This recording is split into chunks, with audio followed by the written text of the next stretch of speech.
তিন দিন ধরে বিদ্যুৎ বিচ্ছিন্ন কারওয়ান বাজার। বিপাকে 1200 দোকানের শত শত ক্রেতা বিক্রেতা। বারবার ধর্ণা দেওয়ার পরও 1 বছর ধরে বকেয়া 4 কোটি টাকা। বিল পরিশোধ নিয়ে একে অন্যকে দোষারোপ। আমাদের কিন্তু বিল বাকি নেই। এই মাসে বিলটা আছে, এই বিলটা কিন্তু আমার পরিশোধ। প্রচন্ড গরম, কাস্টমার ঢুকে না তেমন একটা। কেন আমরা এই দায়ভার নিব? আমরা কেন অন্ধকারে থাকবো? ডিভিডিসি সিটি কর্পোরেশনের কাছে যে পরিমাণ টাকা পায়, আমার জানা মতো আমাদের কাছে এই পরিমাণ টাকা সিটি কর্পোরেশন পায় না। আমার কাছে এখনো পর্যন্ত সিটি কর্পোরেশন থেকে কোনো কেউ যোগাযোগ করে নাই। কন্ডেম ঘোষিত ভবন, তাহলে বিদ্যুৎ বিল কেন দেবো? তাহলে চলে যাক। কন্ডেম ঘোষিত ভবন, তাহলে ব্যবসা বন্ধ করে দিই, তাহলে তো হয়ে গেল। দেখছিলেন প্রধান শিরোনাম। দুপুরের সময়ের সঙ্গে আছি আমি ওমর ইনান। এবার অন্যান্য শীর্ষ সংবাদ।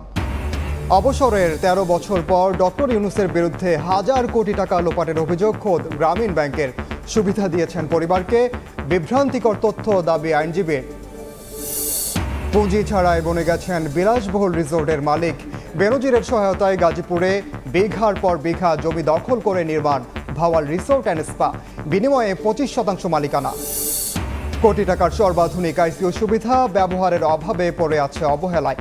মহানগর হাসপাতালে 10 বছরের নিয়োগ মাত্র একজন চিকিৎসক। নজরে আনার পর মন্ত্রী দিলেন আশ্বাস।